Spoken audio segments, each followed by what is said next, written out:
그래서 지금 원천징수 영수증 준비되신 분들 같은 경우에는 그 책상에 원천징수 영수증 꼭 본인 거 올려놓으시면 좋을 것 같고, 첫 페이지부터 하나씩 보면서 이제 따라오도록 하겠습니다.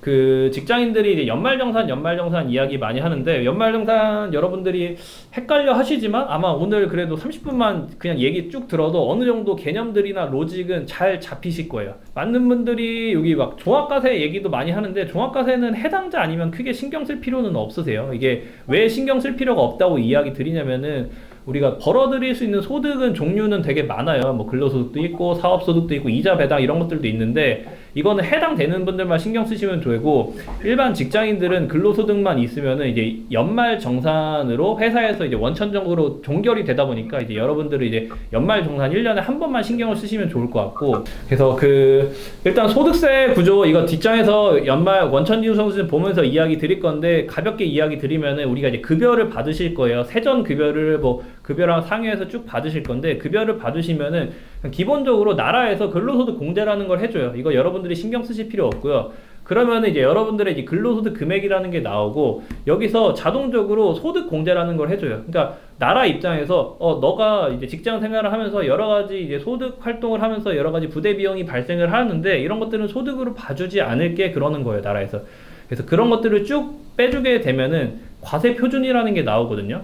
여러분들이 막 세율 구간 이야기를 많이 하는데, 세율 구간은 급여로 우리가 측정을 하는 게 아니라 이 과세 표준으로 측정을 하는 거예요. 과세 표준이 말이 생소한데, 간단하게 세금을 부과하는 기준이라고 생각하시면 좋아요. 그래서 세금을 부과하는 이 과표 기준으로 해가지고 세율 구간이 산정이 되는 거고, 세율 구간을 곱하게 되면은 이제 과표에 따라서 이제 세율 구간이 6%, 15% 이렇게 쭉쭉 정해져요. 그래서 과표에다가 세율을 곱하게 되면은 이제 산출된 세액, 산출된 세금이라는 게 나오거든요. 이 산출된 세금을 이제 여러분들이 내셔야 되는데, 한 번 더 세액공제라는 걸 해줘요. 세액공제라는 걸 해주고 보면은 이제 실제로 이제 여러분들이 이제 내셔야 되는 결정세액이라는 게 나오는데, 자, 원천징수영수증 보면서 이야기를 할게요. 이제 첫 페이지 보시게 되면은 급여랑 상여 있으실 거고, 여기 이제 중간쯤 보면은 개라고 적혀 있으실 거예요. 여기 이 사람 같은 경우에는 급여랑 상여 합쳐가지고 개에 보면은 이제 1억 700만 원 적혀 있어요. 이제 여러분들도 여기 적혀 있는 게 있는데, 이게 여러분들의 급여라고 보시면 좋아요. 사람들이 너 연봉이 어떻게 돼? 그러면은 내 연봉은 7천이야, 8천이야 라고 말하는 이 연봉이 이거라고 보시면 좋아요. 그리고 여러분들이 대출을 받거나 뭐 소득 제한 이런 거 나라에서 할 때 보는 것도 다 이 원천징수영수증상의 이 1억 700만 원 이 기준으로 본다고 보시면 좋을 것 같고요.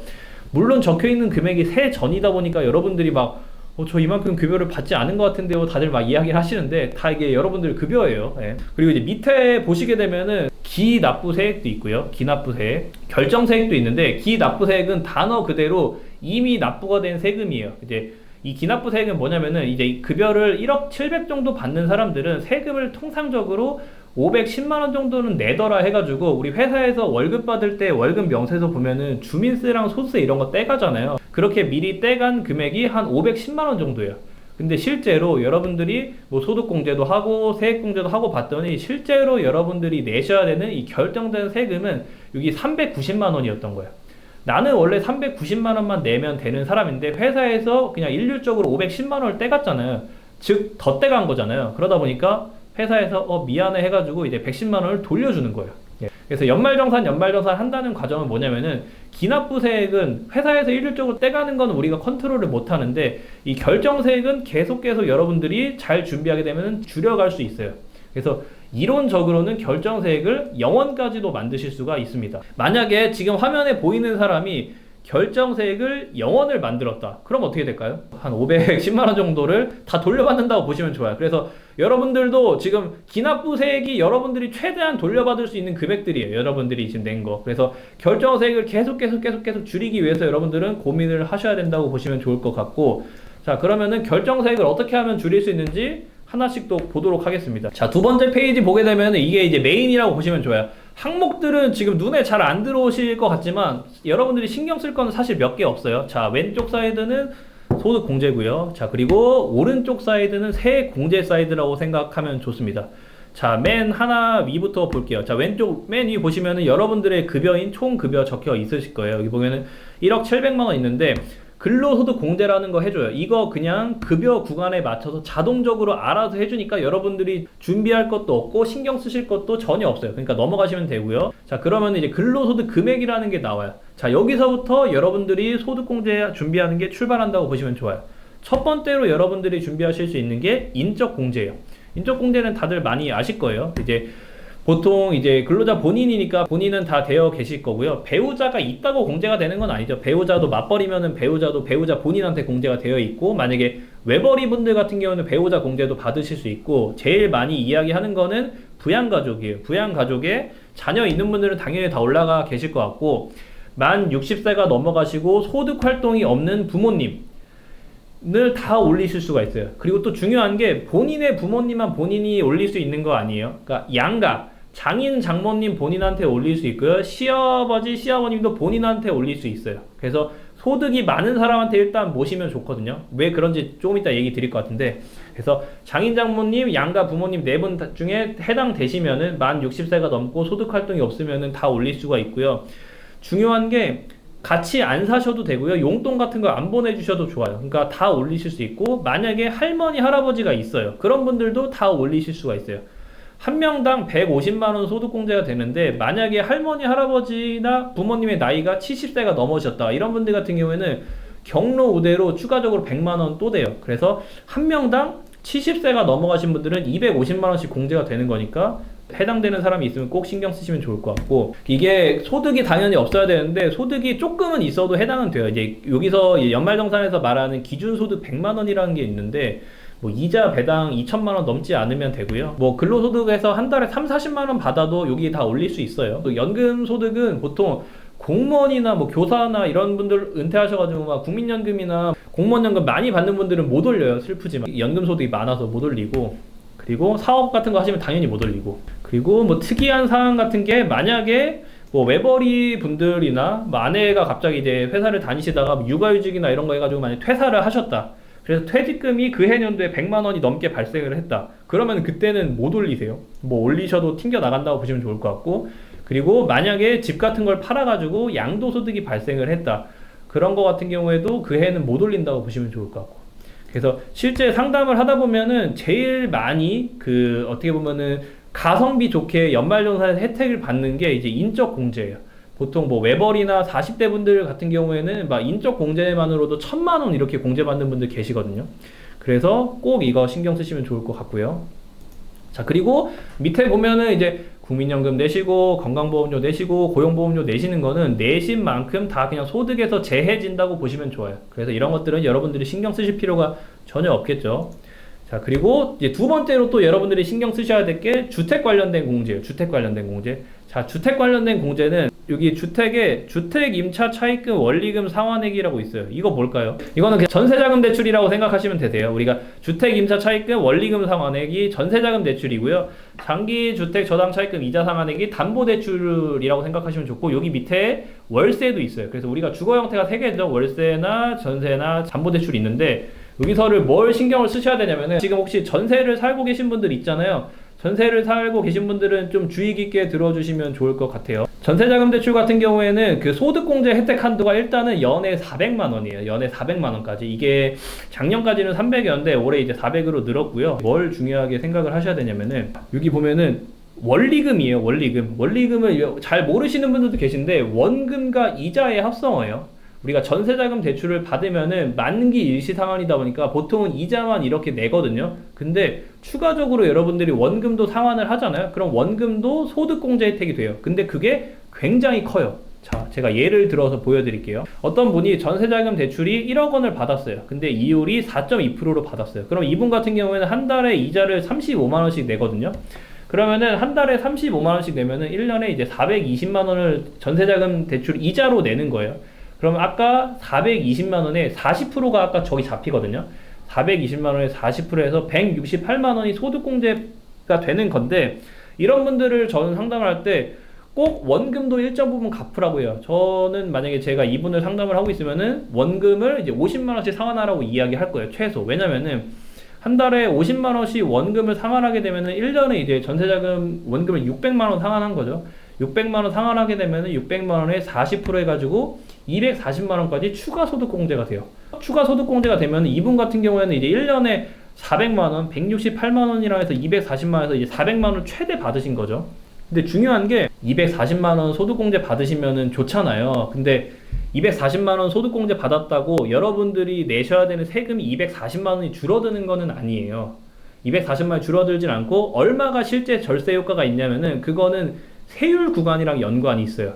근데 세율 구간이 15%라는 가정으로 하게 되면은 240만 원 소득공제 받으면 240만 원에 15% 해가지고 실제 절세 효과가 39만 6천 원이에요.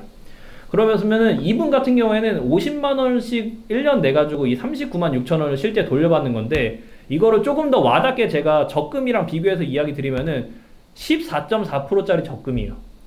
여러분들 막 7%짜리 적금 있으면 막 줄 서서 하고 대기 타고 하고 하지 않아요? 만약에 내가 지금 전세자금 대출이 있는데 원금도 상환하지 않고 적금을 만약에 50만원, 100만원씩 하고 있다 그러면은 약간 조금 바보 같은 거죠.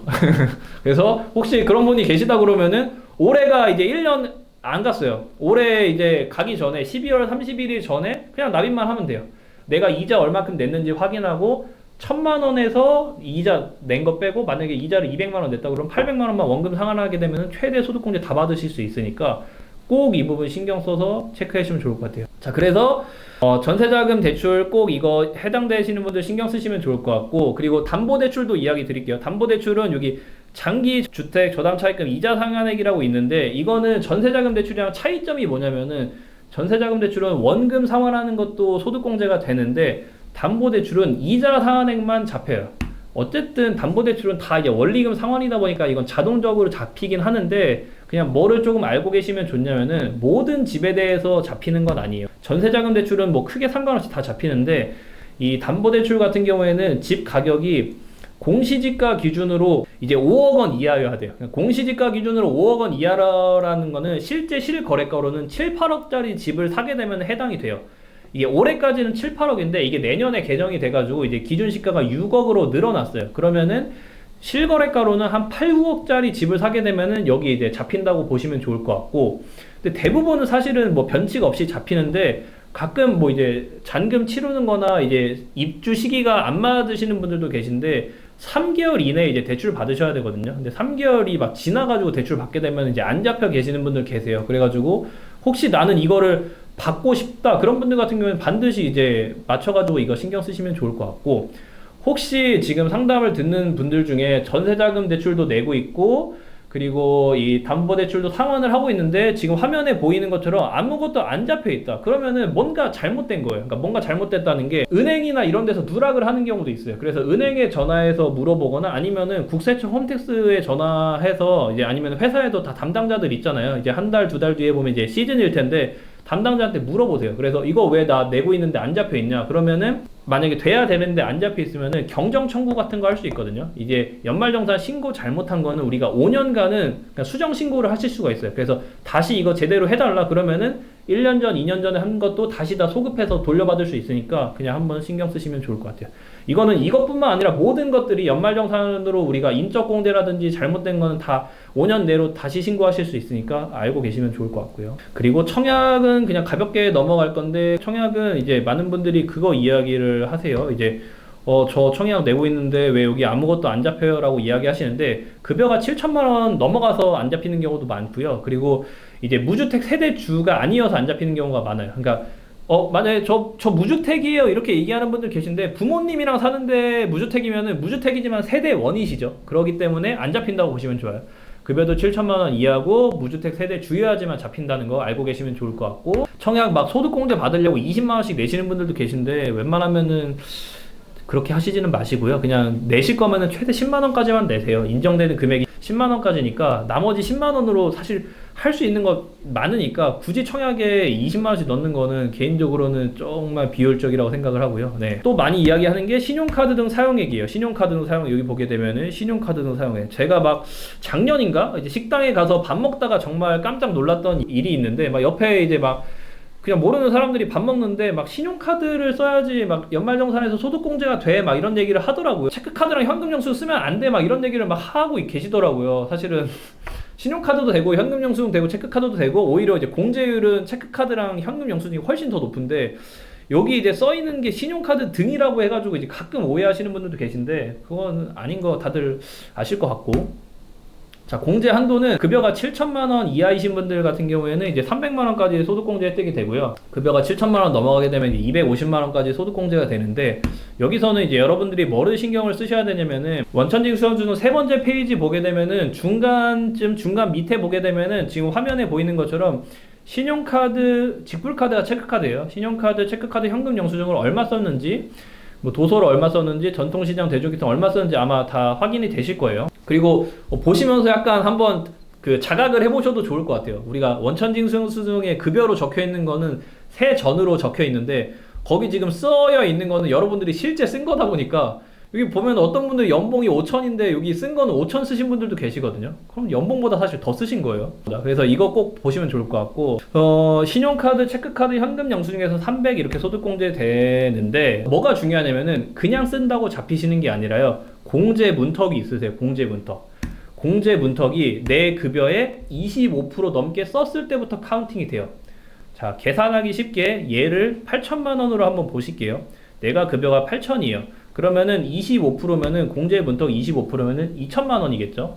그래서 우리가 1년 동안 돈을 쭉 썼는데 25%, 2천만 원 이하로 썼으면은 거기 소득공제, 신용카드 등 소득공제 항목에 0원으로 되어 있을 거예요. 그래서 소득공제를 못 받으신 거는 개인적으로 안타깝지만, 재무상담사로서 아까도 말씀드렸던 것처럼 현금흐름 관리 차원에서는 너무 사실 훌륭하신 거죠. 왜냐면은 내 연봉의 25% 이내밖에 소비를 안 하고 계신 분이기 때문에 되게 훌륭하신 분들이라고 사실 생각을 하시면 좋을 것 같고, 자, 반대로 내가 1년에 2천만 원 넘게 썼어요. 넘게 쓴 금액을 신용카드로 썼으면은 15%가 소득공제 되고요. 체크나 현금 영수증을 하면은 30%가 소득공제가 돼요. 그래서 만약에 1,000만 원을 넘게 썼는데 그거를 신용카드로 다 썼다. 그럼 150만 원만 소득공제가 되는 거고요. 체크나 현금 영수증 썼으면은 300만 원 소득공제가 되는 거예요. 체크카드나 현금 영수증을 안 할 이유가 없는 거예요. 웬만하면은 연말정산 이 소득공제 차원에서도 체크카드를 쓰는 게 당연히 유리한 거고, 현금흐름 관리 차원에서도 체크카드를 쓰는 게 중요하다 보니까 웬만하면 체크카드는 꼭 활용하시면 좋을 것 같고, 반반씩 쓰셔도 돼요. 체크카드 반, 신용카드 반. 왜냐면은 여기 25% 깔리는 게 신용카드부터 알아서 깔려요. 그러다 보니까 반반만 쓰시면 알아서 자동적으로 잘 되니까 그거 인지하시면 좋을 것 같고, 그리고 부부 같은 경우, 특히 맞벌이 부부 같은 경우에는 뭐가 최악이냐면은, 내가 부부인데 두 분 다 돈을 애매하게 쓰시는 거예요. 돈을 A랑 B랑 각각 25%씩만 쓰시는 거예요, 내 연봉에. 그러면은 둘 다 소득공제 혜택을 못 받겠죠. 그런 상황이라고 하게 되면은 한 명한테 모는 게 중요하겠죠. 한 명한테. 이것도 만약에 돈을 많이 쓴다 그러면은 공제 문턱이 그 한쪽으로 몰았을 때 넘어갈 수 있다 그러면은 소득이 많은 사람한테 몰아주는 게 좋고요. 왜냐면은 소득이 많은 사람이 세율 구간이 높고, 세율 구간이 높으면은 똑같은 소득공제를 받아도 실제 절세 효과가 크거든요. 그러다 보니까 소득이 많은 사람한테 모고요. 반대로 우리가 돈을 되게 애매하게 써가지고 소득이 낮은 사람한테 몰았을 때만 25%가 넘을 것 같다. 그러면은 낮은 사람한테 모는 게 맞는 거고. 이해가 되실 거라고 믿습니다. 그래서 신용카드, 체크카드, 현금 영수증 이렇게 쭉 있으시고, 우리가 영화를 보거나 도서를 사는 것도 여기에서 30%가 소득공제 되고, 전통시장이나 대중교통에서 쓴 것도 40% 이런 식으로 소득공제가 되는데, 우리가 소득공제를 더 받으시려고 전통시장이나 대중교통을 더 탈 거는 아니니까 이거는 크게 신경을 안 쓰셔도 괜찮을 것 같아요. 그래서 지금 왼쪽 다 이야기했어요. 왼쪽 다 이야기했는데 사실 크게 별로 이야기 많이 한 건 없고, 자, 보시면은, 자, 여기 총급여 이분 같은 경우는 1억 700인데 소득공제를 쭉 하고 봤더니 이제 실제 여기 종합소득 과세 표준이 8,100만 원 나온 거예요. 원래 급여가 1억이어서 1억 가지고 세금을 매기는 게 아니라 소득 활동을 하면서 이런 것들은 그냥 나라에서 공제해 줄게 해서 쭉쭉쭉 하고 8,100 가지고 우리가 세금을 산정한다고 보시면 좋을 것 같고, 아까도 계속 이야기 드렸던 세율 구간은 여기 이제 과표에 따라서 정해지고요.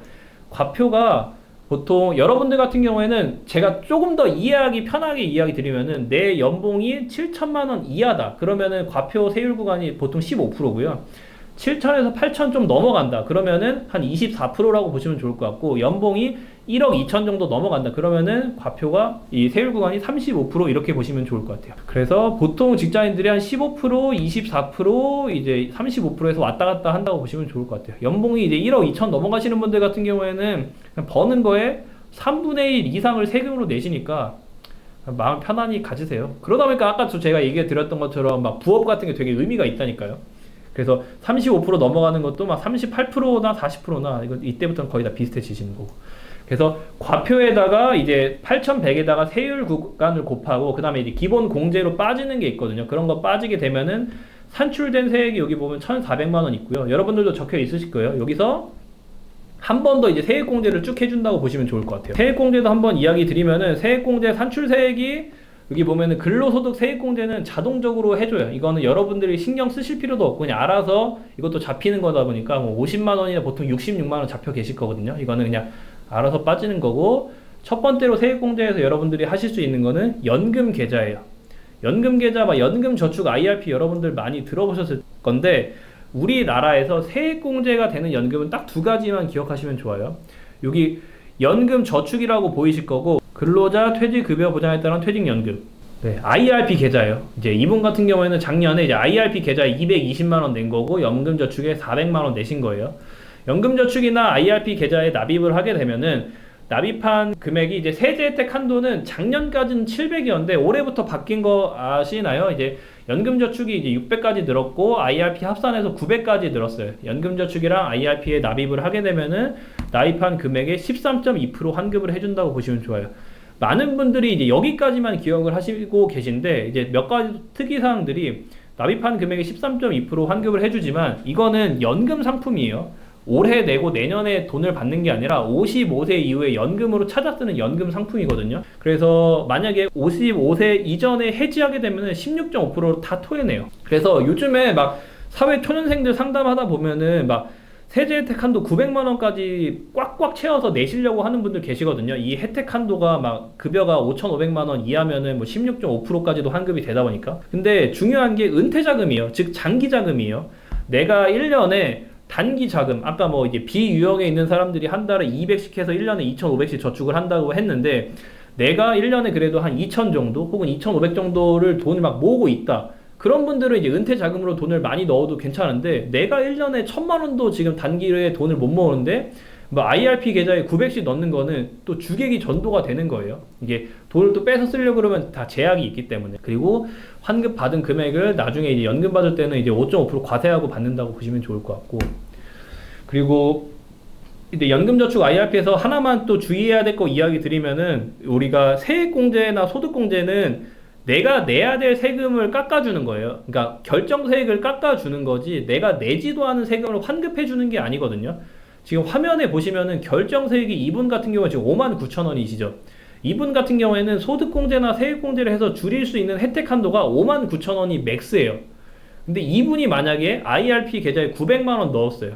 900만 원 넣었으면 원래 13.2% 해가지고 100여만 원이 환급을 받는 건데 이분은 줄일 수 있는 세금이 59,000원 밖에 없죠. 그러면 이분 같은 경우에는 그 해에 넣었자 어떻게 보면 아무런 세제 혜택을 못 받는 거예요. 물론 세제 혜택 2월은 할 수 있지만 본인이 생각했던 거랑은 다른 거라는 거예요. 그래서 이 부분도 꼭 신경을 쓰시면 좋을 것 같습니다. 또 이제 얘기 드릴 게 연금저축 IRP 이야기 드렸고 보장성 보험료 있어요. 보장성 보험료는 그 여러분들 실손보험, 안보험, 종신보험 이런 거 이야기하는 거예요. 연금보험은 저축하려고 가입하는 저축성 보험이어서 여기에 해당이 되는 게 아니고요. 보장받으려고 가입하는 거를 가입했을 때 여기 잡힌다고 보시면 좋을 것 같고, 근데 여기서는 가끔 저는 보험료 내고 있는데 여기 연말정산에 아무것도 안 잡혀 있어요 라고 얘기하시는 분들도 계신데 뭐를 확인하셔야 되냐면은 계약자가 본인인지 확인하셔야 돼요. 계약자. 내가 내 건데 계약자가 보통 부모님으로 되어 계신 분들도 많거든요. 그런 분들은 내가 보험료를 내고 있어서 아무런 혜택을 못 받고 있으니까 계약자 반드시 바꿔 놓으셔야 돼요. 그 부분만 신경 쓰시면 좋을 것 같고, 이게 한도가 100만 원이에요. 그래서 만약에 한 달에 10만 원씩 내게 되면은 1년에 뭐 120만 원 내시겠는데 여기 이제 한도인 100만 원까지 잡힌다고 보시면 좋을 것 같고, 100만 원에 이제 여기도 12% 되어 있죠. 12만 원 절세되고 주민세 10%까지 해서 정확히는 13.2% 환급 받는다고 보시면 좋아요. 그래서 한 달치 보험료 공짜니까 혹시 보험이 없는 분들 같은 경우에는 한 달에 그냥 진짜 85,000원짜리 가입하게 되면은 거의 한 달 반치 보험료가 돌려받는 거니까 안 할 이유는 또 없어요. 그리고 이제 의료비 같은 경우는 크게 여기서 아마 해당되시는 분들이 많이 없으실 텐데, 왜 많이 없냐면은 여러분들이 병원에 감기 때문에 가거나 어떤 뭐 치과 때문에 가고 이런 것들로 의료비 세액공제를 받는 분들은 거의 없을 거예요. 왜 없냐면은 내 연봉의 3% 이상 넘게 썼을 때부터 카운팅이 돼요. 연봉이 1억이면은 300만 원 넘게 의료비를 썼을 때부터 카운팅이 되기 때문에 보통은 큰 치료나 큰 수술 안 하면은 병원비로 그렇게 몇백씩 쓰시지는 않으시겠죠. 그래서 이분 같은 경우에는 뭐 그 이상 썼기 때문에 이렇게 잡혀 있다고 보시면 좋을 것 같고요. 그리고 또 이제 실손보험 다들 있으시면은 청구하실 거 아니에요. 실손보험 청구한 거 같은 경우에 또 의료비로 카운팅이 안 돼요. 그래서 거의 다 이제 의료비로는 잡히시는 게 없으실 것 같고, 그리고 이제 교육비 같은 경우는 이제 여러분들 기준으로는 이제 대학원 다니시는 분들이나 학자금 대출 남아있는 분들 여기 잡혀 있을 거고요. 자녀가 계신 분들 같은 경우에는 자녀가 이제 유치원까지 잡혀 있는 거고, 초등학교 들어가면서는 안 잡히세요. 그리고 뭐 나름 꿀팁 아닌 꿀팁을 하나 알려드리면은, 자녀가 있으신 분들, 우리가 초등학교를 1월 1일에 들어가는 건 아니잖아요. 초등학교를 3월 1일에, 3월 2일에 들어가는 거잖아요. 입학을 하는 거잖아요. 그러다 보니까 초등학교 들어가는 1월, 2월에 쓴 교육비는 여기에 카운팅이 돼요. 그래서 만약에 학원을 다니시는 분들 계시잖아요.